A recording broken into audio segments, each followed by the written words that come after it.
Une vague d'enlèvements, de vols Passe-moi ton fric. et de meurtres sème la terreur dans les rues du sud de la Californie. Deux couples d'amants perturbés saccagent tout sur leur passage. Sors de la voiture. Chaque nouvelle attaque semble les entraîner dans une spirale de violence et une liaison fatale de plus en plus incontrôlable.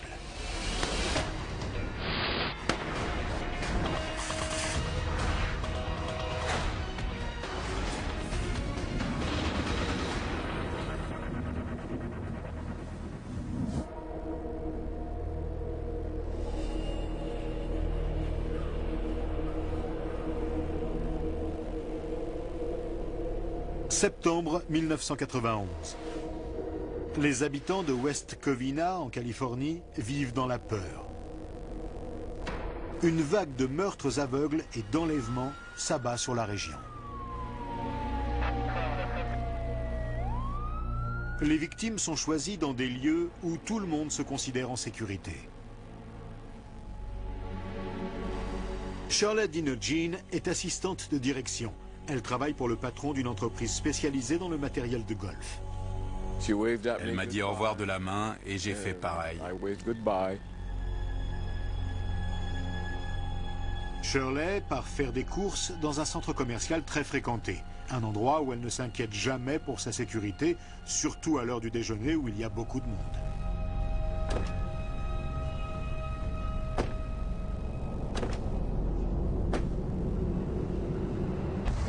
Sors de la voiture et pas un mot. Ne dis rien. Sors de la voiture. Passe derrière. À l'arrière. Tais-toi. Silence. Donne-moi tes mains. Ils l'ont volé. Ils lui ont pris ses bijoux, ses cartes bancaires. Ce sont surtout les cartes bancaires qui les intéressent. Ils veulent du liquide. C'est quoi ta banque? Allez, c'est quoi ta banque? Les malfaiteurs terrorisent Shirley et la forcent à révéler ses codes secrets. Les voitures circulent lentement sur l'autoroute, alors ils s'arrêtent. Shirley Dino Jean devait être terrifiée. Je t'ai dit de te taire. Elle ne pouvait rien faire parce qu'ils avaient des armes. Et elle devait avoir compris qu'ils allaient la tuer. Tais-toi. Silence.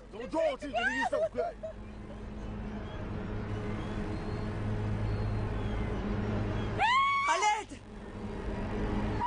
À l'aide! À l'aide!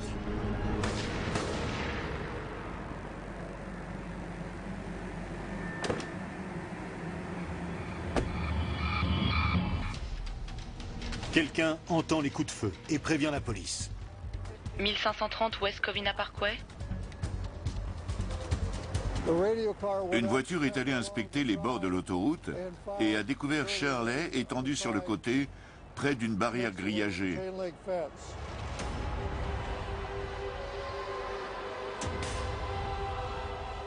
Les heures passent et Ray, le mari de Shirley, s'inquiète de plus en plus de ne pas voir revenir sa femme. Il appelle partout où il pense qu'elle a pu s'arrêter. Personne n'avait de ses nouvelles. À 9 h du soir, j'ai appelé la police et on m'a répondu « Vous n'avez pas regardé les infos ? Il y a eu un terrible accident sur l'autoroute de Pomona et on pense qu'il s'agit de votre femme. » C'est comme ça que j'ai appris la nouvelle. J'étais sous le choc. Je ne savais pas si j'allais pleurer, crier.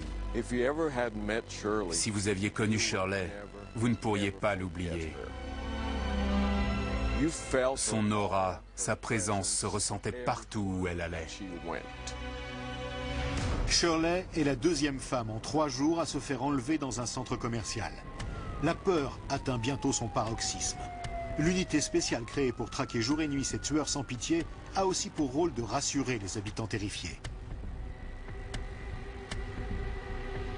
C'était la panique générale, non seulement au niveau de la presse, mais aussi chez la police.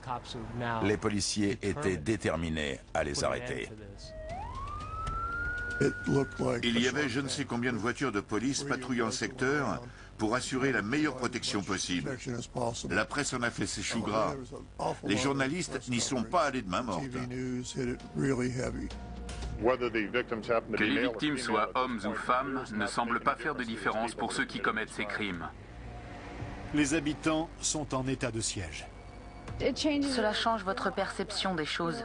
De ne plus être en sécurité, non seulement le soir, mais aussi l'après-midi et le matin. Cela fait 15 ans que je travaille de nuit dans une banque et ils viennent de nous proposer de suivre une formation sur les gaz lacrymogènes. Nous voulions que la population soit au courant et sur ses gardes. 2 jours plus tard, les enquêteurs tiennent peut-être une piste. Les suspects ont été repérés dans un appartement de West Covina. Il est possible qu'un enfant en bas âge vive avec eux. Ces gens n'ont aucun respect pour la vie humaine. La police connaît tout des 2 hommes et des 2 femmes qu'elle est sur le point d'arrêter.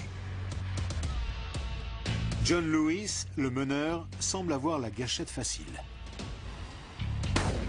John avait dit à tout le monde « Je ne me laisserai pas prendre sans me battre ».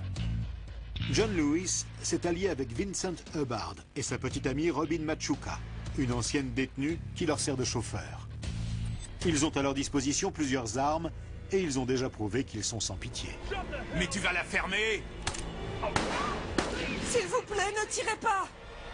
Ils ont volé des pistolets et des armes très puissantes. Nous savions qu'ils avaient au moins un fusil, un 357 Magnum et un revolver de calibre 38.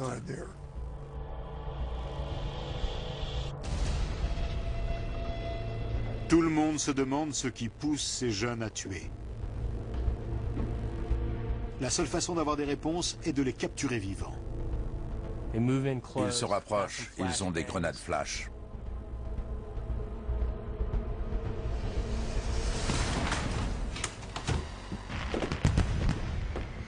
Tout a commencé 2 mois plus tôt, le 4 juillet, en pleine festivité pour la fête nationale. La petite ville de Monrovia se situe à environ 20 km de West Covina. José Avina, un jeune homme de 22 ans, se rend chez sa petite amie quand un véhicule percute son véhicule à l'arrière. Le conducteur s'approche de José.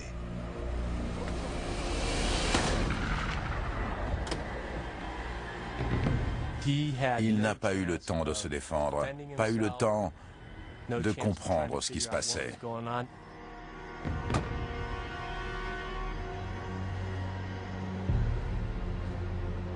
Un automobiliste de passage alerte les secours.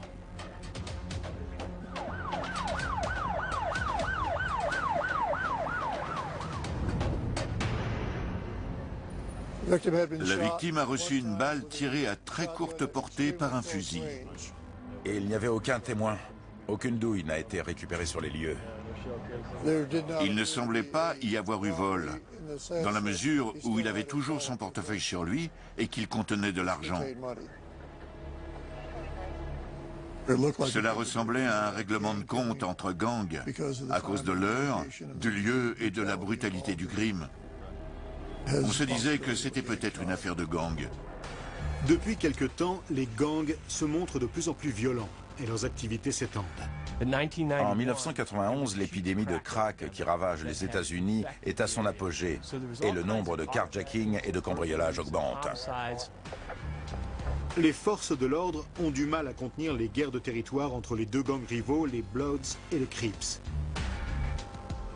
La population se sent en état de siège. Le meurtre de José Avina rejoint la pile des meurtres irrésolus. Il y a eu 15 meurtres ce week-end du 4 juillet. Ce dossier s'est plus ou moins évanoui. Personne ne sait vraiment ce qui s'est passé. La police n'a aucun moyen de savoir que ce meurtre n'est qu'un tour de chauffe pour John Lewis et sa bande.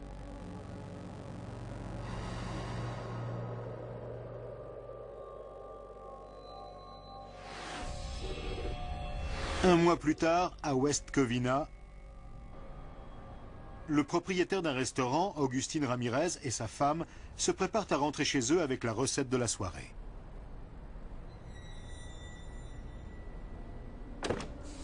John Lewis est accompagné par Vincent Hubbard. Autrefois ennemis jurés parce qu'ils appartenaient à des gangs rivaux, ils forment maintenant une alliance malsaine. Sous l'emprise de la drogue, ils sont survoltés et prêts à en découdre avec le monde entier. Wow, quoi? Passe-moi ton fric. Quoi? Qu'est-ce que vous... Passe-moi ton fric. Arrête de jouer au con. Attendez. Ta gueule. Bah, je te le donne, tiens. File-moi ton portefeuille aussi. D'accord, tiens. Voilà mon portefeuille. Calmez-vous. Ne tirez pas. Ne tirez pas.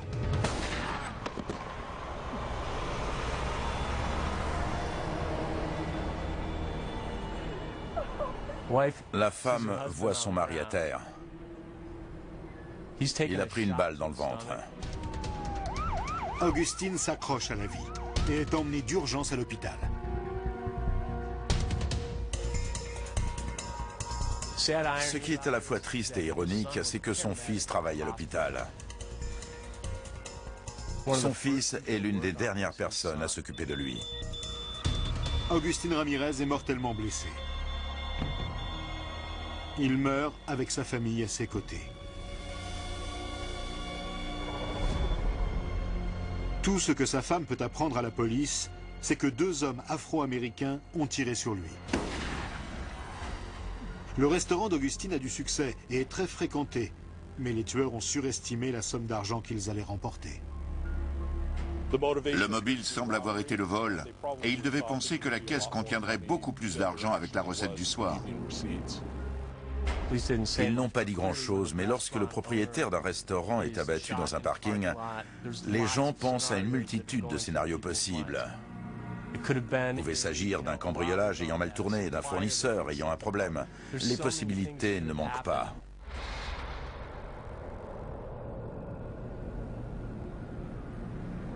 La nuit suivante, à 30 km à l'est, un homme de 55 ans, Eugène Valdez, décide de s'arrêter sur la route 60 pour faire une pause. Il est épuisé.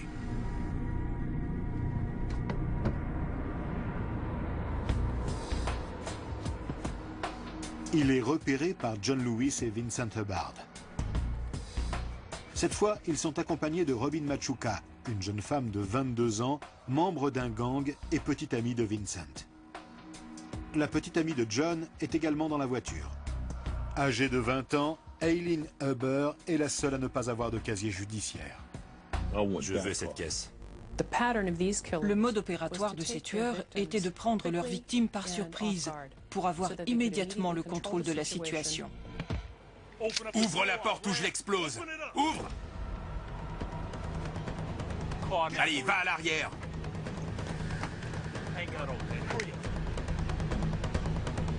File-moi ta montre. Retire-la. On va pas y passer la nuit. Ils le font monter à l'arrière et il commence à rouler. Valdez ne savait pas où ils allaient, mais il s'est rendu compte qu'ils partaient en sens inverse. Et ensuite, qu'ils empruntaient une route sinueuse dans les collines. Et au bout d'une quinzaine de kilomètres sur cette route, une fois loin de toute civilisation, ils se sont arrêtés. C'est un endroit connu. On devait y aller 1 ou 2 fois par mois pour récupérer un corps. Allez, sors de la voiture. Allez, sors. Allez, faites-le sortir. Eugène Valdez était terrifié et tout ce qu'il savait, c'est que dès qu'il sortirait de cette voiture, il allait mourir. Amenez-le par là. Par là. Allez, va par là. Avance. Quoi? Tire! Le fusil se bloque. Eugène en profite pour sauter dans l'inconnu. Pourquoi t'as pas tiré? Tu l'as laissé partir. J'ai essayé, le flingue s'est bloqué. C'est ta faute s'il s'est barré. Il est où? Ces 4 tueurs n'aiment pas laisser de témoins. Lequel d'entre eux bravera l'obscurité et partira à la recherche du fugitif?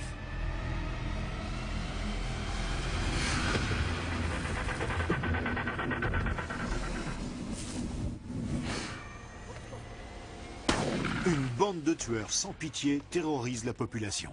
Ouvre la porte ou je l'explose. John Lewis, Vincent Hubbard, Robin Machuca et Aileen Huber. Quoi? Tire! Tire! L'une de leurs victimes, Eugène Valdez, saute dans le vide avant qu'ils aient le temps de lui tirer dessus. Merde, on va pas... On n'a pas de temps à perdre. On se casse! Les hommes ne tiennent pas à risquer leur vie pour retrouver le fuyard. Ils retournent dans la voiture de Valdez et s'en vont. Il est sérieusement blessé à la tête. Mais il ne cède pas à la panique. Il reste calme. Quand il pense qu'ils sont partis, il remonte la colline et cherche du secours.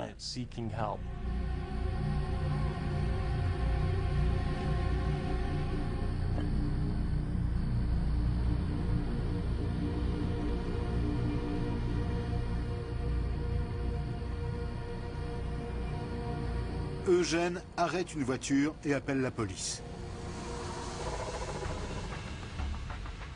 Il décrit ses ravisseurs comme étant deux jeunes hommes noirs accompagnés par une femme qui les suivait dans une autre voiture.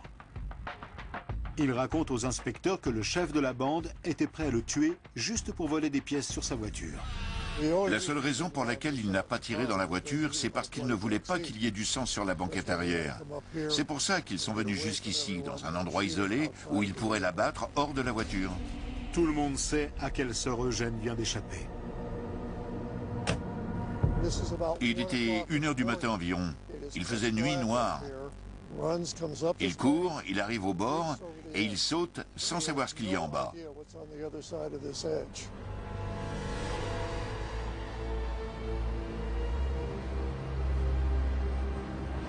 5 nuits plus tard, Juan Rios et sa fiancée Sonia Aguirre passent une soirée romantique à West Covina et s'arrêtent à un distributeur automatique.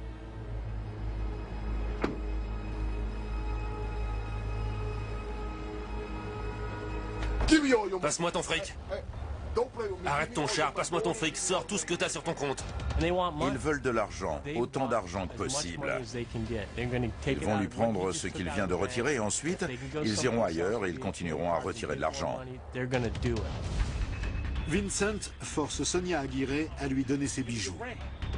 Allez, file-moi ta bague ou je t'explose la tête.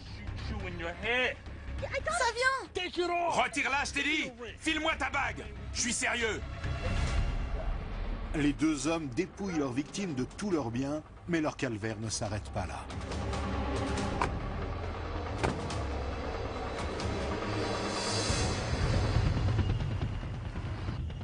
Les victimes sont stressées. Elles sont menacées de mort. Elles sont terrorisées. Ils sont dans un bon quartier. Ce genre de choses n'est pas censé arriver dans ce genre de quartier. John Lewis et Vincent Hubbard repèrent une voiture de patrouille et prennent peur. Ils roulent pendant 5 km à peu près. Ils se garent, ils leur disent « Sortez, ne parlez à personne. Ne dites rien. On vous laisse partir. » Et ils s'en vont. Même si à un moment donné, les suspects ont promis à leurs victimes qu'il ne leur arriverait rien si elles faisaient ce qu'on leur disait, elles ont quand même eu peur d'être tuées. Le couple a eu beaucoup de chance.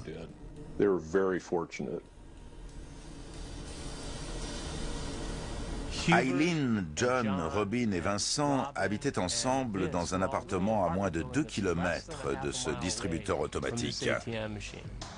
La bande profite du butin de ces derniers vols. L'argent est vite dépensé en drogue dure et en alcool. La plupart des gens, après avoir commis un crime, se sentent coupables et sont nerveux. Ces jeunes sont des sociopathes. Ils ne ressentent aucune émotion. Ils prennent ce qu'ils estiment leur revenir de droit. 3 d'entre eux ont déjà passé du temps derrière les barreaux, et ils en sont fiers. Ils suivent tous la même logique, où ils volent ce qu'ils veulent sans se soucier des conséquences.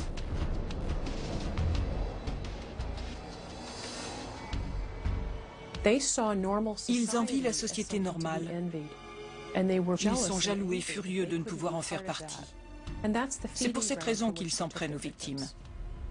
La violence fait partie de la vie de ces 4 jeunes depuis leur plus tendre enfance. John Lewis et sa demi-sœur Robin Machuca ont grandi dans les rues malfamées de Baldwin Park. Le gouvernement fédéral a décrit Baldwin Park comme étant l'une des zones les plus dangereuses de tout le pays, à cause des ravages causés par les gangs, la drogue et la prostitution. John Lewis a grandi dans cet enfer et à l'époque, ces rues étaient une pépinière de futurs meurtriers, voleurs et autres malfrats. Sa vie à la maison n'était guère mieux. Ils ont été élevés par leur beau-père qui abusait d'eux. Le message qu'ils ont reçu enfants était qu'aucun adulte ne les protégerait, que personne n'interviendrait ni ne les aiderait. Personne n'est là pour vous protéger, personne ne prend soin de vous. John Lewis voue une haine féroce à son beau-père qui a mis Robin enceinte quand elle avait à peine 12 ans. Elle s'enfuit et confie l'enfant aux services sociaux. Elle se place ensuite sous la protection du gang des Crips et en paie le prix. Pendant 2 ans, elle devra suivre les ordres et voler comme les autres membres.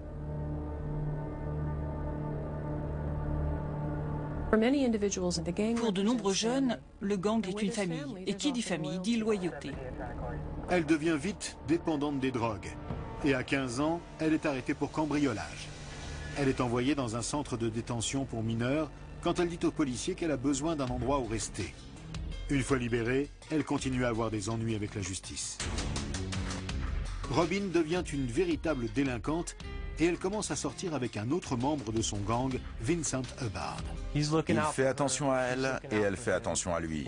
Tout ce que fait Vincent, elle le fait. Tout ce que fait Robin, il le fait. Eh mec, tu sais où t'es là? T'es pas sur le bon territoire, connard. On se calme. Vous faites quoi là? John Lewis n'est pas impressionné par le compagnon de sa demi-sœur, même s'il appartient à un gang rival. Sa sœur le décrit comme la mauvaise graine de la famille, et cette famille est loin d'être angélique. Je te cherche pas d'embrouille, mec, c'est ma sœur. D'accord, comme tu veux. John vient tout juste d'être libéré après avoir passé plusieurs années dans un centre de détention pour mineurs pour possession d'armes à feu. John Lewis est un homme très dangereux. La tension s'apaise quand John s'intéresse à l'amie de Robin, Aileen, et que leur attirance est mutuelle. Contrairement aux autres, Aileen a été élevée par des parents très stricts. C'est en partie parce qu'elle a été couvée qu'elle était attirée par des hommes durs et très agressifs. Aileen choisit John Lewis aussi pour une autre raison. Il y avait beaucoup de tensions chez elle. John est devenu le petit ami qu'elle savait que ses parents réprouveraient le plus. Cela faisait partie de sa crise d'adolescence. Les 4 jeunes décident de vivre ensemble, quitte à risquer des représailles de leurs gangs respectifs. Ils forment un pacte. Ensemble, ils vont semer la terreur dans les rues. Il y a un cocktail explosif dans cet appartement. Les 2 hommes tentent chacun de prouver qui est le plus puissant, le plus prétentieux, le plus arrogant. Et le malfrat le plus endurci. La vie de truand entraîne Aileen dans les abysses. Le psychisme d'Aileen était scindé en 2. Elle pouvait parfois redevenir la fille innocente qu'elle avait été, tout en étant attirée par ces mauvais garçons, ces membres d'un gang. Aileen a calqué son identité sur le modèle de John. Ce que John disait, Aileen le faisait. Elle le faisait sans poser de questions. Il a très clairement envoûté cette jeune fille. Et maintenant, son nouveau petit ami veut plus d'armes. C'est l'occasion pour Aileen de prouver qu'elle peut elle aussi être une dure. Eh, qu'est-ce que tu peux faire avec ça? Ça le fait plus pour nous. On n'a qu'à aller chez mon père, il a des pistolets et plein de fusils. D'accord. Ça marche? Il en a plein. Il a des munitions, il a de tout. C'est ça qu'il nous faut. Son père a un Qui flingue. nous avait caché ça? Son père collectionne les armes et il doit s'absenter. Vous pouvez venir et les prendre. Une fenêtre ouverte, c'est ça qu'il nous faut. C'est l'enfance de l'art, elle a tout pigé.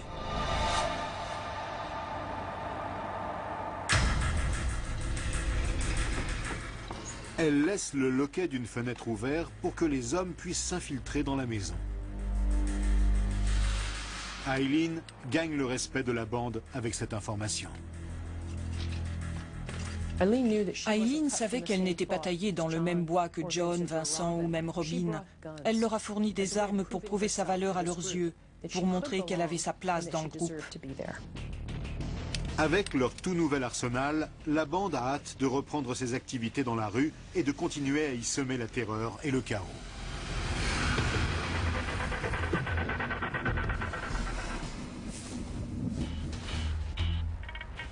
Dans la ville de West Covina, dans le sud de la Californie, 2 couples décidés à tuer et à voler ont hâte d'essayer le petit arsenal d'armes qu'ils viennent tout juste de voler.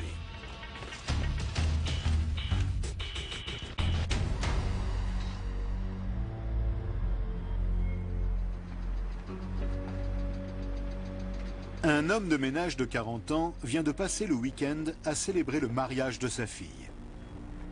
Son bonheur va être de courte durée. File-moi ton fric. Allez, mine-toi. Tu vas sur ton compte et tu prends tout le fric que tu peux. Prends absolument tout. Et maintenant, tu conduis. Va dans la voiture. Allez, monte, prends le volant. Monte dans la voiture. John Lewis et Vincent Hubbard le forcent à conduire jusqu'à un endroit isolé. Mine-toi. Allez, plus vite. Tu vas où là? Avance. Accélère. Ne me faites pas de mal, s'il vous plaît. Et toi, monte dans la benne. S'il vous plaît. La ferme, monte. C'est pas un jeu. Et il sait à ce moment précis qu'il va mourir. Vous aviez dit que si je faisais ce que vous vouliez, vous me laisseriez partir. S'il vous plaît.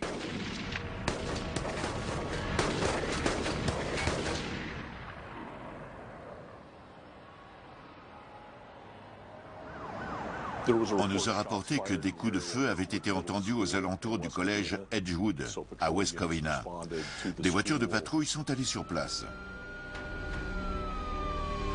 Ils n'ont rien trouvé au collège, donc ils ont commencé à inspecter les environs et ils ont trouvé M. Sams dans la benne.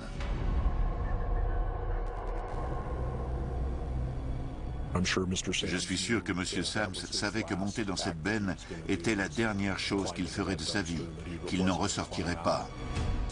Les enquêteurs découvrent des indices indiquant que les tueurs se sont déjà servis de cette benne. Dans la benne, ils découvrent les cartes de crédit volées d'Augustin Ramirez. Retrouver les biens d'une victime d'un meurtre près de l'endroit où nous avons découvert un autre meurtre est tout à fait inhabituel.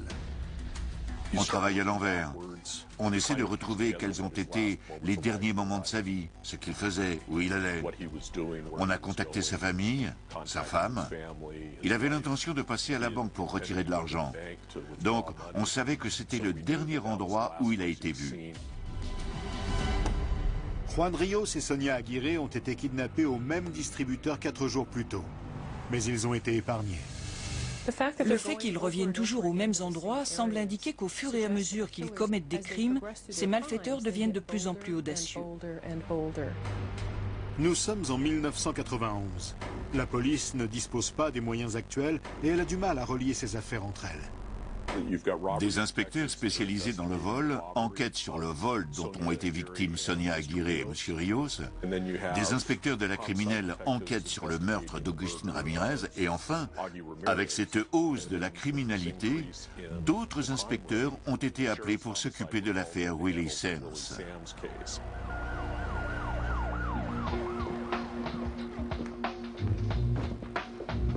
C'est tout.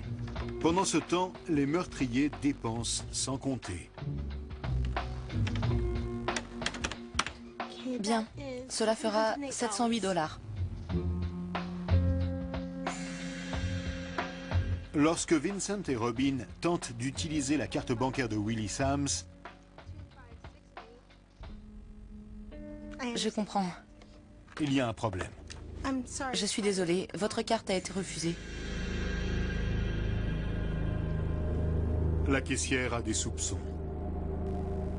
La caissière a la présence d'esprit de relever le numéro de leur plaque minéralogique. Nous avions la description de 2 des suspects, nous avions une description de leur voiture et nous avions une adresse. La voiture est enregistrée au nom d'Eileen Huber à l'adresse de ses parents dans le quartier de Baldwin Park où sévissent les 2 gangs rivaux.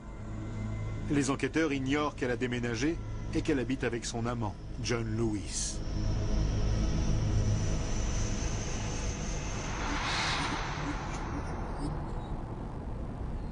La bande prend de plus en plus de risques. 6 semaines se sont écoulées depuis le premier meurtre. Elizabeth Nisbet, une réceptionniste dans un centre médical, et son mari sont partis faire des courses dans un centre commercial dans la banlieue de West Covina. Ils se sont séparés et doivent se retrouver à la voiture. Passe à l'arrière de la voiture, passe à l'arrière. Allez, passe à l'arrière. Ta gueule. Passe-moi ta bague. Tu vas la fermer? Ferme-la!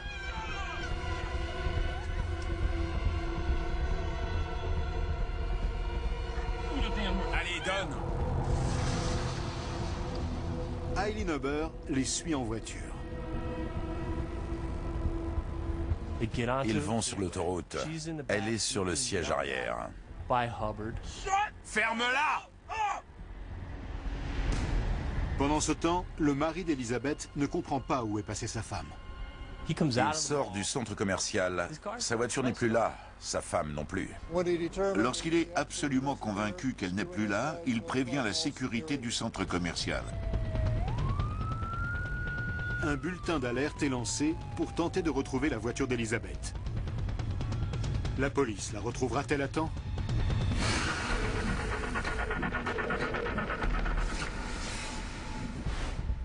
La police d'une petite ville du sud de la Californie est engagée dans une course contre la montre pour essayer de retrouver Elizabeth Nisbet. Passe à l'arrière. Elle vient d'être enlevée dans sa propre voiture sur le parking d'un centre commercial. John Lewis, Vincent Hubbard et Robin Machuca terrorisent leurs victimes sans défense afin d'obtenir ses numéros de carte bancaire. Démarre! À un moment donné, ils se garent sur le bas-côté. On est en plein jour, ça se passe à l'heure du déjeuner. Oui, pitié, ne me tuez pas! Pitié, ne me tuez pas, s'il vous plaît, non! Pitié! Pitié!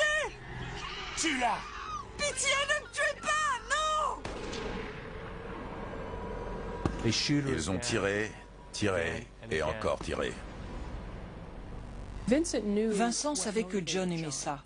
Et donc il essayait de se mettre en retrait pour le laisser tuer les gens, parce qu'il savait que John y trouvait un plaisir malsain. Elizabeth Nisbet étudiait pour devenir infirmière et elle se réjouissait à l'idée de marier prochainement sa fille.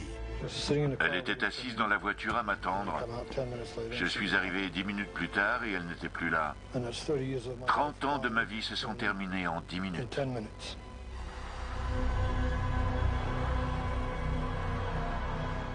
Ils laissent la voiture sur le bas-côté, pas très loin de notre salle de rédaction, et ils partent. Les tueurs s'engouffrent dans la voiture d'Aileen Hubbard, le 4e membre du groupe, et s'empressent de quitter les lieux. Ils font le tour des distributeurs de billets et vident le compte bancaire d'Elizabeth.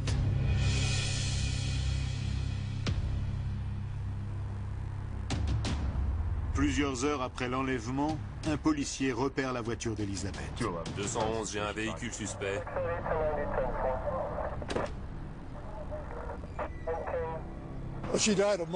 Elle a été tuée par balle et il semble qu'on lui a tiré dessus 3 fois. La fouille de la voiture leur révèle un indice devenu familier. Nous avons découvert un reçu de carte bancaire chiffonné indiquant que de l'argent avait été retiré de son compte environ 1 heure après que la victime ait été portée disparue. En 1991, les distributeurs de billets commencent tout juste à être équipés de caméras. Quand nous avons visionné les vidéos du distributeur, au début des images, nous avons vu le véhicule de la victime traverser le parking. 2 minutes plus tard, la vidéo montrait un homme et une femme. Les images montrent John Lewis et Robin Machuca en train de se servir de la carte d'Elizabeth. 90 minutes plus tard, alors qu'elle a déjà été tuée, quelqu'un d'autre utilise sa carte à la même machine. Cette fois, il s'agit d'Aileen Hubbard.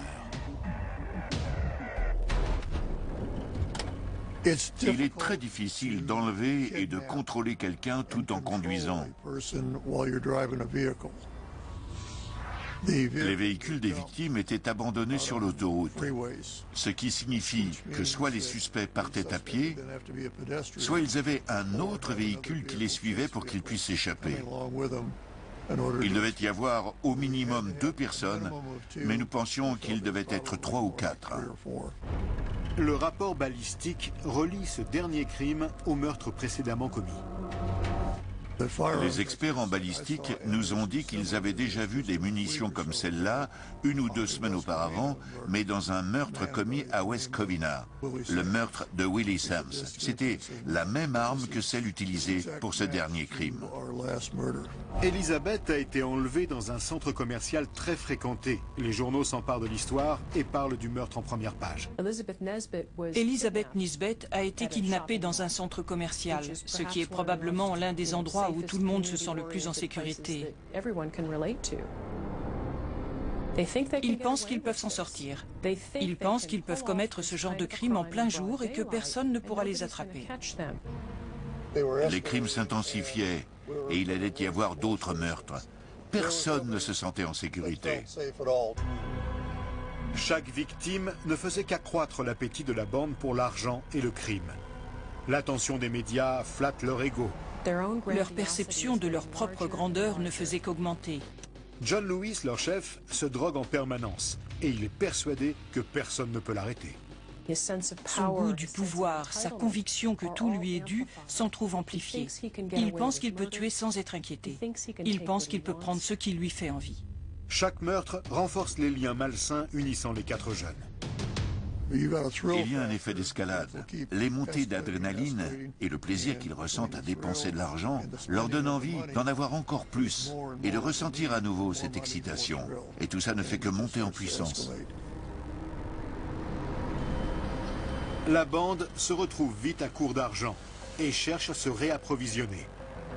Les jeunes connaissent bien leur terrain de chasse.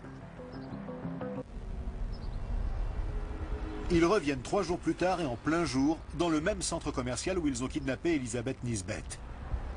Cette fois, les filles remplacent Vincent qui a mal à la jambe et reste à l'appartement. Sors de la voiture et ne dis rien. Shirley Denogin est terrorisée, volée, malmenée et exécutée sans aucune pitié.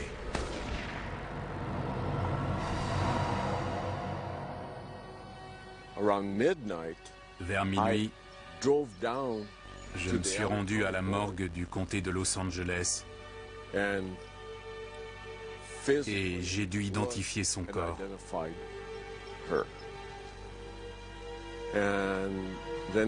Ensuite, je suis rentré et pendant tout le trajet, je me demandais comment vais-je l'annoncer à ma famille.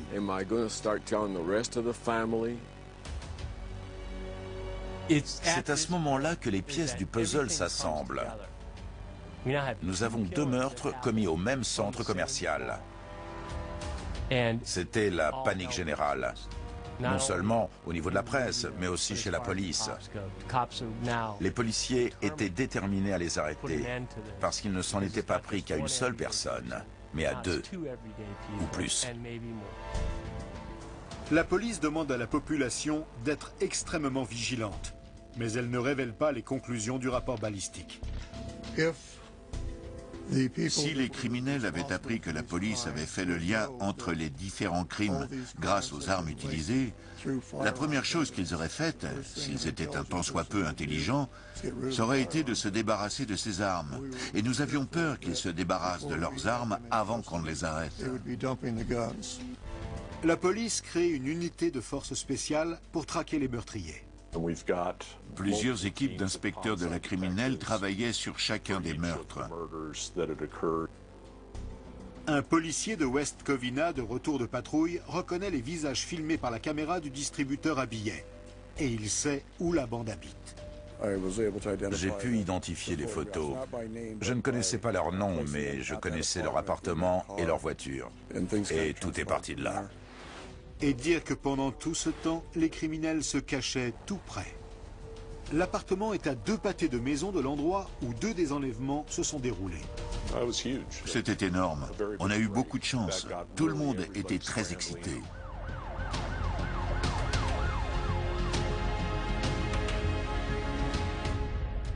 Une équipe de surveillance campe devant l'appartement. Un membre de la bande sort. Il s'agit d'Aileen Huber. Elle s'en va. Ils la suivent et lorsqu'elle s'arrête dans un restaurant, les policiers l'arrêtent. Montrez-moi vos mains. Montrez-moi vos mains. Tournez-vous. Les mains derrière la tête. Allez. Aileen est emmenée pour être interrogée et parler de l'enlèvement de Shirley Denogin. Il lui disait que tout irait bien, que si elle coopérait, tout irait bien. Elle a commencé à parler et elle ne s'est pas arrêtée de parler jusqu'à ce qu'on en ait fini avec elle. Elle disait, je veux rentrer chez moi. Prenez la voiture, je veux rentrer chez moi. D'accord.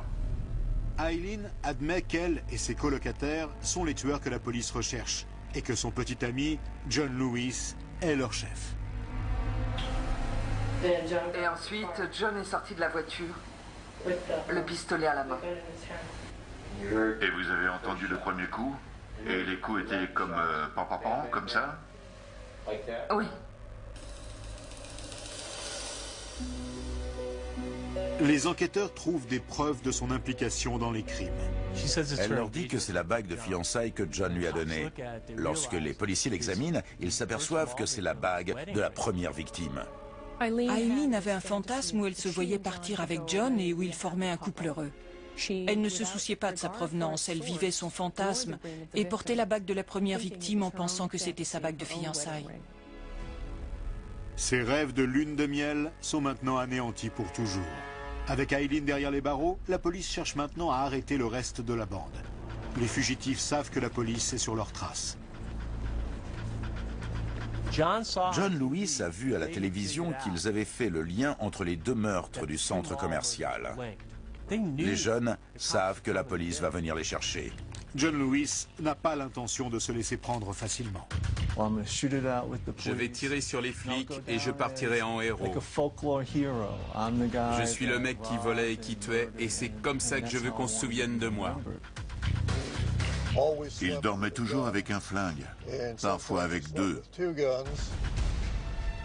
Eileen informe la police que Robin a une petite fille de 6 ans qui habite avec eux dans l'appartement. Et elle confirme que le trio a encore beaucoup d'armes à sa disposition. Une équipe d'intervention est rassemblée et se prépare à l'assaut. C'est le scénario le plus dangereux que la police pouvait suivre. Ces jeunes tuaient sans aucune pitié. Police, plaquez-vous au sol! Police, plaquez-vous au sol!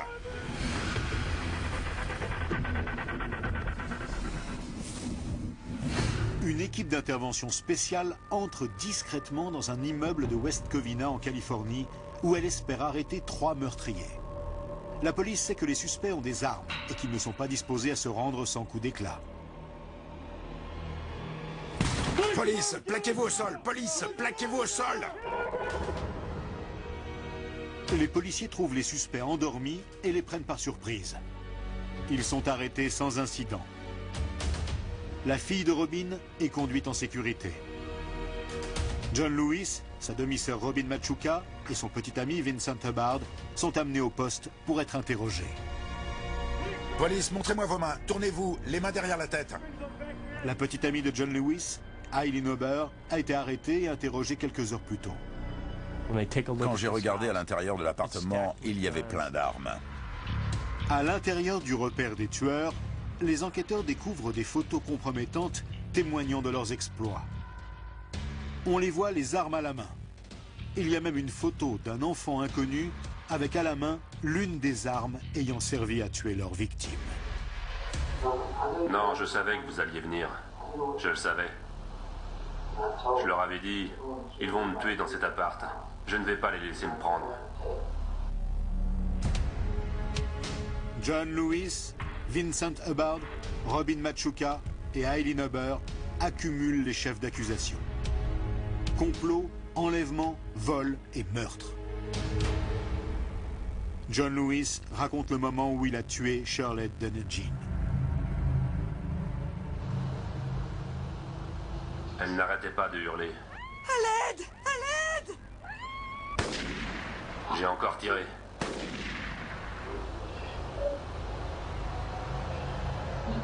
J'ai continué à tirer jusqu'à ce qu'elle arrête de crier. Je crois que s'il a avoué tous ses crimes, c'est parce qu'il les revendiquait. Il était fier de ce qu'il avait fait. John Lewis avoue aux enquêteurs qu'une fois qu'il avait commencé à tuer, il ne pouvait plus s'arrêter. Tuer lui plaisait. Il a dit, la première fois que vous le faites, la première fois que vous regardez dans les yeux de quelqu'un, c'est trop rapide. C'est quelque chose que vous avez envie de refaire. Et pour lui, c'était devenu comme une drogue. Le dossier du procureur est très solide. Les balles utilisées dans 3 des meurtres proviennent des mêmes armes. Et les empreintes du tueur ont été relevées sur certaines voitures abandonnées. Au cours du procès, John Lewis est aussi impassible qu'insensible. John Lewis disait que c'était la faute des victimes si elles avaient été tuées. En fait, il pensait « Je me fiche des victimes, elles ne sont rien pour moi ». Il estime qu'avoir été sexuellement agressé quand il était enfant justifie ses pulsions meurtrières. Willie ressemblait beaucoup à son beau-père et c'est ce qu'il a vu en lui quand il a tué Willie Sams. C'est d'ailleurs pour ça qu'il l'a avoué. Il a dit « Quand je le regardais, je voyais mon beau-père. Je n'avais qu'une envie, le tuer. » Elizabeth Nisbet est morte parce qu'elle s'est débattue. Ils l'ont torturée. Ils lui ont dit qu'elle allait mourir. On ne peut pas appeler ça autrement que de la torture. Elle savait qu'elle allait mourir. Et elle s'est débattue jusqu'à la fin. Quand John Lewis et Vincent Hubbard lui ont demandé ses codes bancaires, cette femme au foyer héroïque a refusé. Ce n'est que lorsque Vincent Hubbard l'a plusieurs fois frappé à la tête avec la crosse du fusil qu'elle a cédé et leur a donné les codes. Je t'ai dit de la fermer. Prenez ma voiture. Assieds-toi. 3 jours plus tard, Shirley Denogin subit le même sort. Cette fois, John Lewis la tue parce qu'elle pleure.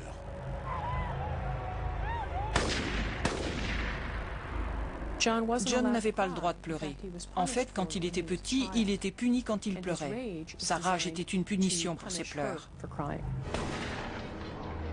John Lewis est un meurtrier sans pitié. S'il vous avait pris pour cible, votre compte était bon. Il n'a jamais eu l'intention de laisser quiconque s'en tirer. La seule chose qu'il a apprise dans la vie, c'est voler et ne pas laisser de témoins. L'accusation insiste auprès du jury sur le fait que chaque membre de la bande avait un rôle dans les vols et les meurtres. Vincent Hubbard était Monsieur Muscle.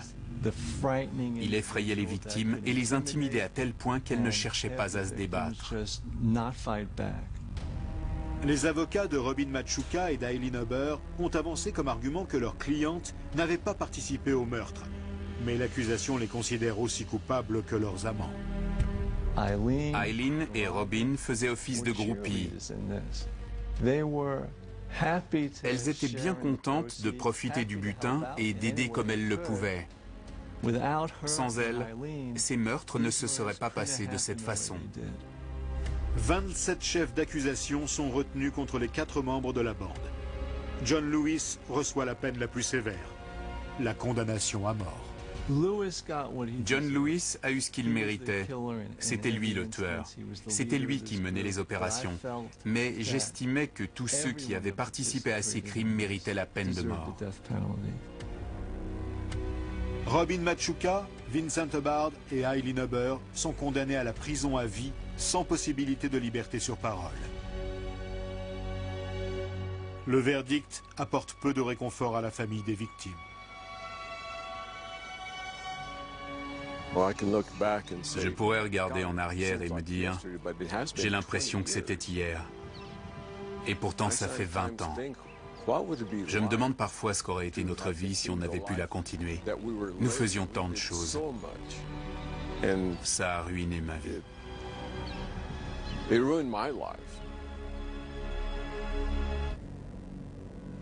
Le besoin de sensations fortes auquel Eileen Huber aspirait a pris fin tragiquement.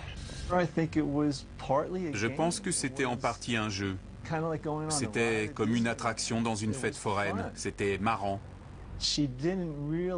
Elle ne pensait pas aux conséquences, ni aux vies des gens qui se terminaient. Ces 4 jeunes avaient noué entre eux des liaisons fatales à plusieurs niveaux. John et Robin étaient liés par les années de maltraitance et de négligence qu'ils avaient subies enfants et qui ont cimenté leur loyauté une fois adultes. Vincent et Robin étaient liés par une relation amoureuse. Entre Vincent et John, le lien relevait du machisme, de la compétition. Et entre Eileen et John, il y avait l'attirance d'Eileen pour les mauvais garçons et le besoin de John, le mauvais garçon, d'avoir un disciple.